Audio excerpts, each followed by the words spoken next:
so fast, all tied up like a captive. Hi ladies, thanks for watching this video. This is our retention checklist. So this is 5 tips to help you make sure that you're having the best retention for your clients. Because let's face it, if we don't have good retention, our clients are going to be coming back saying, why aren't my lashes lasting? They should last longer. So some of the things that you may be experiencing are your clients coming back within 1 week, or even worse, a few days of application and they're not lasting. One eye is falling off faster than the other, and you're like, why? On application, you apply your extensions and then you brush them and they flick off. So frustrating. And then also your glue appears to seem to be setting faster and is very inconsistent throughout the day. So this retention checklist is going to help you boom your lash business and kick butt. So first we're going to start with our adhesive. It's so important, one of the fundamental skills to learn when applying eyelash extensions. If you don't know the science behind your adhesive and how it works, then how are you supposed to do any troubleshooting when retention issues arrive? So cyanide is the main active ingredient that makes our lash adhesive sticky. So cyanide is also very temperamental, so you need to know how to work with your cyanide. Some glues are fast setting, slow setting. They have different inhibitors added into them to make them work this way. Some also work in low humidity and high humidity.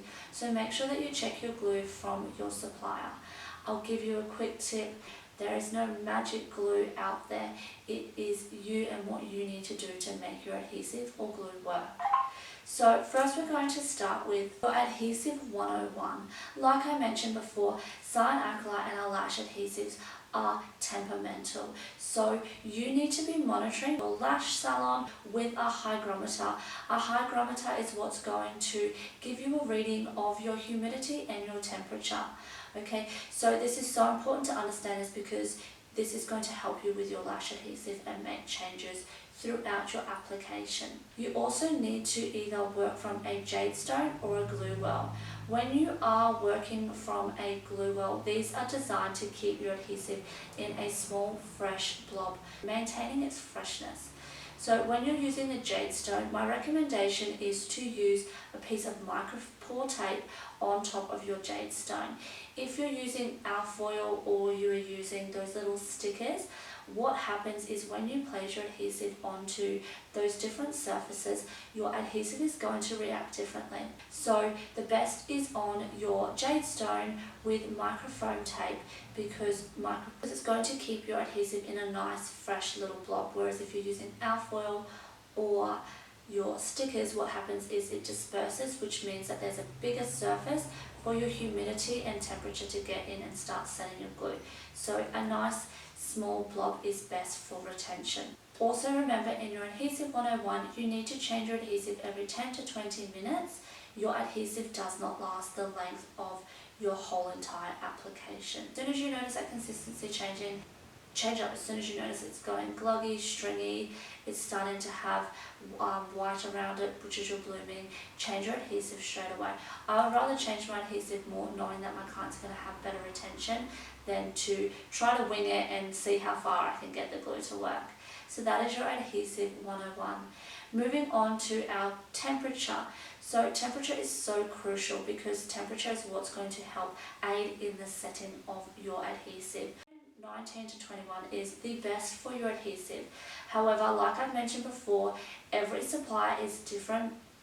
The manufacturer is different, so make sure that you follow those instructions on their website on the back of your packaging. So if you are lashing in a temperature over 23, 24, 25, what's going to happen is it's going to start setting your adhesive a lot faster. So by the time you dip that extension into your adhesive and move it onto your isolated natural lash, that adhesive is actually cured on that extension. You're going to place it on and it's going to flick off. Or it may bond, but then your clients are going to lose their lashes within a few days.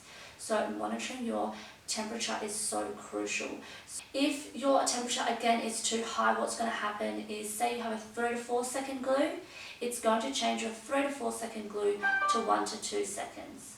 If you're using a 1 to 2 second glue, it's going to change your 1 to 2 second glue to half a second. So again, it's going to be dry and set onto that extension before you place it onto the natural lash.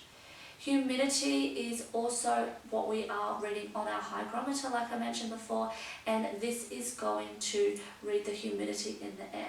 So cyanacrylate needs to cure with a certain amount of humidity and temperature. So again, every adhesive is different, so make sure you read that on your supplier's website.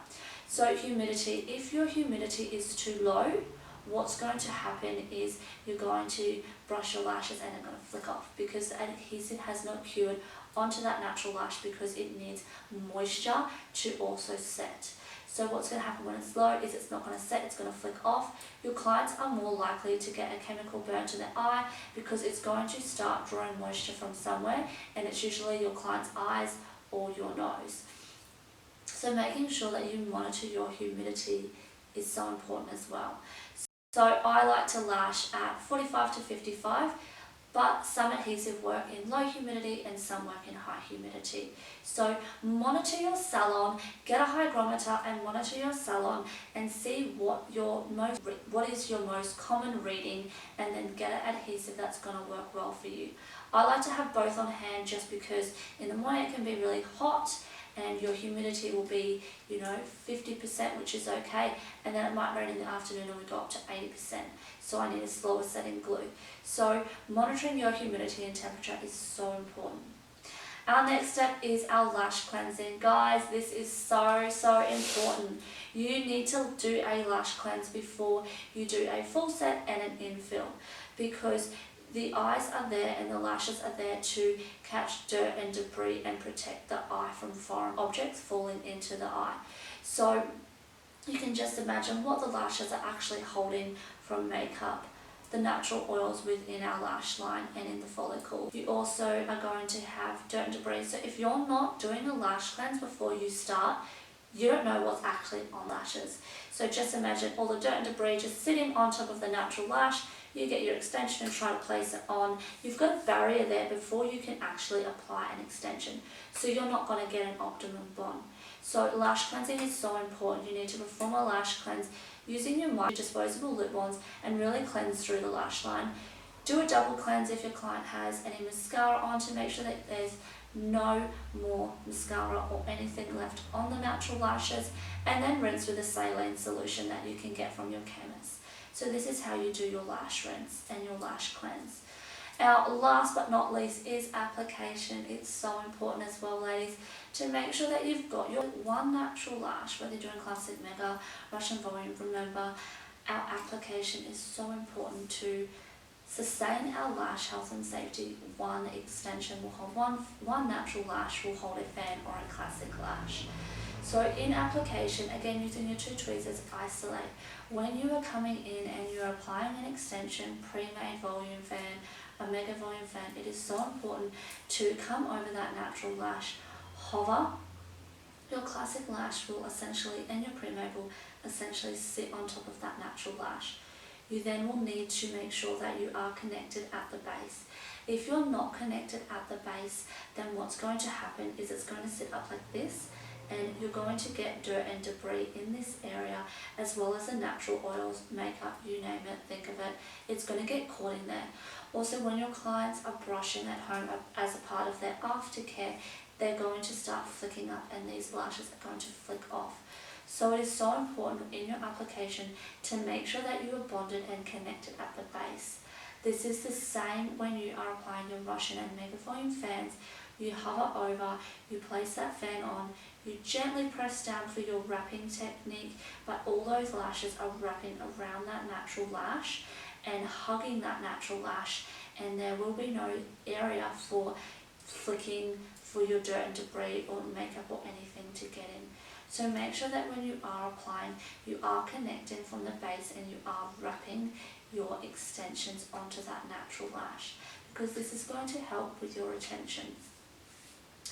I hope this video helps and you have a great lashing business, because that's what we're all here to do.